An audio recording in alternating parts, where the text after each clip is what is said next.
자, 여러분 안녕하십니까? 해시태그 세계사의 수달쌤입니다. 자, 오늘도 즐겁고 신나게 이집트 문명에 대해서 한번 알아보도록 하죠.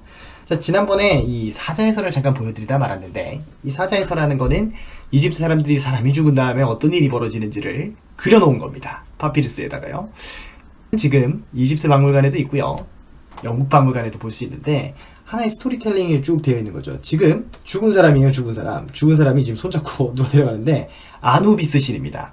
이 아누비스 신이 이 죽은 사람을 데려가죠. 그리고 뭔가 저울이 있어요. 이 저울에 뭔가를 올려놓고 있습니다. 하나는 깃털이고 하나는 요거는 심장입니다. 하트.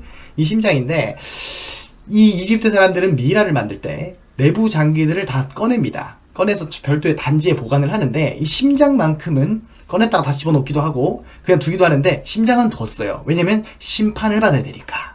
그래서 이 사자의 신 오시리스에게 심판을 받을 때 이 심장이 필요한데, 이 아누비스 신이 이 심장을 깃털과 재서 비교를 해서 무게를 재서 요거를 판단을 한 다음에 괜찮으면 통과가 되고요, 안 괜찮으면 악어머리를 하고 있는 이 아무트 신에게 넘기는 거죠. 그리고 이렇게 되면 먹으면 이제 내세는 없는 겁니다. 영원 불멸은 없는 겁니다. 그리고 이제 옆에서 기록하고 있는 것은 토트죠. 토트. 지혜의 신. 열심히 기록을 하고 있습니다. 그래서 이렇게 판결이 되면 이 아들입니다. 호루스가 아들인데 매 머리를 하고 있는 오시리스야. 퍼렇다 이렇게 초록색에다가 하면 좀 우울한 분위기인데, 그게 아니라 이 초록은 뭔가 푸르른 새싹, 그래서 뭔가 생명을 의미하기도 합니다.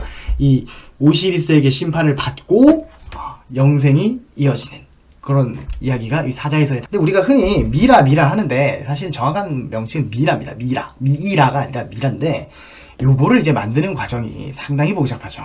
그러니까 이게 귀족이나 부유한 평민들도 있습니다. 모든 이집트 사람들이 다 한 건 아닌데, 이게 수천 년 동안 만들다 보니까 정말 많았어요.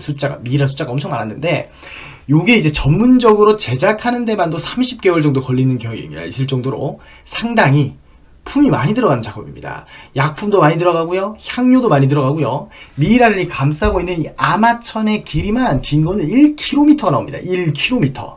엄청나죠? 그래서 아주 비싸요, 이거 만드는 게. 그리고 이게 보시면 이게 미이라입니다. 실제 미이라인데 피부가 아주 울트라 헤비급 건성이죠, 지금. 수분크림을 톤으로 발라도 안 될 것 같은 이런 건성 피부인데 이렇게 보존이 되어 있는 거죠. 그렇게 많은 처리를 했기 때문에. 이렇게 만든 이유가 뭐냐? 내세가 있기 때문에 영혼불멸한데, 다시 이렇게 혼이 돌아왔을 때 손발이 없거나 이런 곤란하니까 이렇게 방부 처리를 해놓은 거죠. 그래서 미이라를 제작하기 위해서 이런 단지를 같이 옆에 둡니다. 심장은 두지만 나머지 뭐 간이라든가 이런 걸 꺼내가지고 저 단지에 담아 놓는 거죠. 자, 그런데 이 우리가 잘 아는 미이라 중에 투탕카멘이라는 파라오가 있었죠. 많이 들어보셨을 겁니다.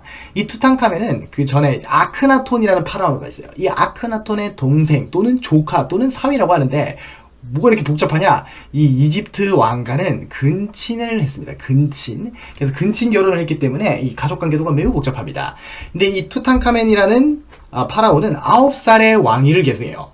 아주 어릴 때 왕위를 계승했죠. 근데 18살이 죽습니다. 상당히 젊은 나이에 죽었는데, 이 소년 파라오를 누가 찾았느냐? 영국의 고고학자 하워드 카터라는 사람이 찾았습니다. 이 사람이 혼자 다 할 수가 없어요. 돈이 많이 들거든. 그래서 스폰서가 있었습니다. 스폰서 이름이 5대 커너번 백작 조지 허버트라는 사람이었습니다. 이 조지 허버트가 열심히 펀딩을 했고요, 그걸 가지고 이제 고고학자로서 이 카터가 발굴에 성공을 했는데, 1922년 나이아가라 서쪽 왕가의 계곡에서 발견이 됐는데, 들어가 봤더니 놀랍게도 이때 발견됐던 모습입니다. 이렇게 파라오가 있던 거죠. 요 사람이 그 고고학자 카터 되시겠습니다. 그래서 이렇게 발견이 됐는데, 안타깝게도 이 제5대 커너번 백작 스폰서 조지 허버트는 얼마 지나서 모기에 물려서 사망합니다. 이때부터 뭔가 이상한 일이 많다 해가지고 파라오의 저주다 이런 이야기가 나오게 됐는데, 다음에 한번 얘기를 해드릴게요. 그 다음에 이렇게 들어가 봤더니 정말 보물들이 있었어요.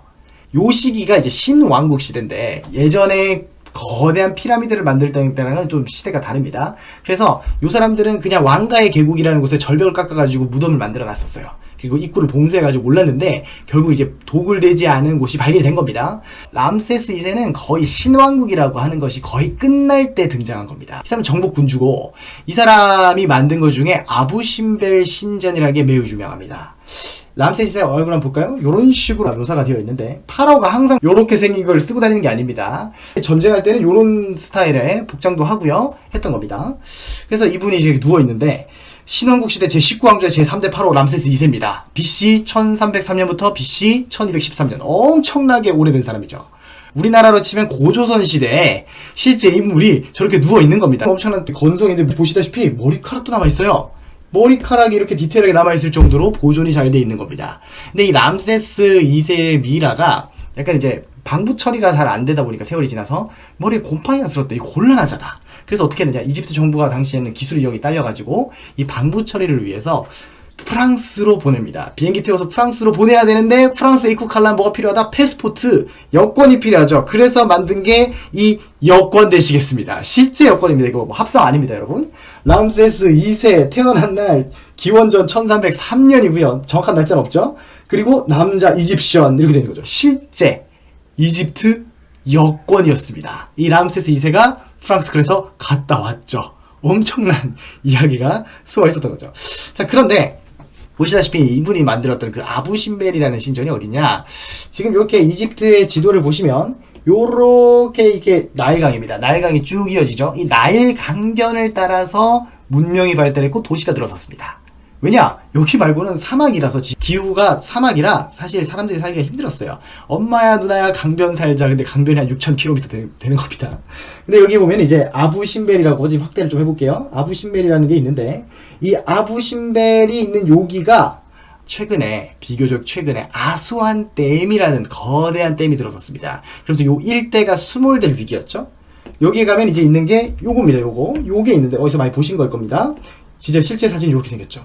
이게 람세스 2세의 모습인데 저 크기가 얼마나 나냐? 무려 20m입니다. 요게 20m짜리 20m. 이게 얼마나 거대한 건지 알겠죠? 이 아부신벨 신전이 아수안댐 공사로 수몰될 위기였다는 거죠. 정말로. 그래서 유네스코가 너무 골치가 아픈 겁니다. 이걸 절대로 인류의 문화유산인데 없어져서는 안 되는데, 그래서 1964년부터 68년 동안 세계 각국에서 기부한 돈을 가지고 이거를 대공사를 해서 해체를 합니다. 해체를 해서 65m 위로 올려놨어요. 65m 위로. 그러니까 원래는 이게 지금 이렇게 있으면 안 되고 여기 밑에 65m 밑에 있어야 되는데 그게 지금 대공사를 통해서 65m 위로 이전을 했기 때문에 오늘날 우리가 이렇게 볼 수 있는 거죠. 이 엄청난 우리 인류 유산을 볼 수 있는 겁니다. 근데 재밌는 것은 여기 옆에 깨알같이 하나가 더 있어요. 여기 깨알 같은 게 하나 더 있습니다. 이건 뭐냐? 너무 이제 이 람세스 2세가 사랑을 좀 많이 했나봐요. 그래서 자식이 100명 이상이고 딸들 중에서도 4명이랑 결혼을 했는데 어쨌든 그 많은 왕비 중에 한 명이 있습니다. 그 왕비를 기려서 만든 아부신벨 소신전입니다. 이 왕비와 관련된 신전인데 이렇게 남편 거가 있고요. 그리고 안에 들어가면 이런 식으로 또 엄청난 유산들이 있는 거죠. 그리고 옆에 아내를 위한 또 신전이 있는 거죠. 이런 식으로 우리가 가서 볼 수 있는데 이렇게 사이좋게 나란히 2개가 있더라라는 거 정도 우리가 캐치를 하시면 되겠습니다. 어떻습니까, 여러분? 그런데 우리 궁금한 점, 도대체 왜 이집트 사람들은 항상 포즈가 이 모양이냐는 거죠. 어째서 항상 이 포즈가 나오냐는 거죠. 여러분 절대 저 각도가 안 나옵니다. 아무리 이렇게 하려고 해도 여러분 절대 저 각도가 나올 수가 없습니다. 근데 도대체 이 사람들은 왜 그랬나? 도대체 왜 정면도 측면도 아닌 모습을 그렇게 오랜 세월 동안 많은 곳에 남겨놨나? 도대체 왜 이런 건가요? 다음 시간에 알려드리겠습니다. 지금까지 수달쌤이었습니다.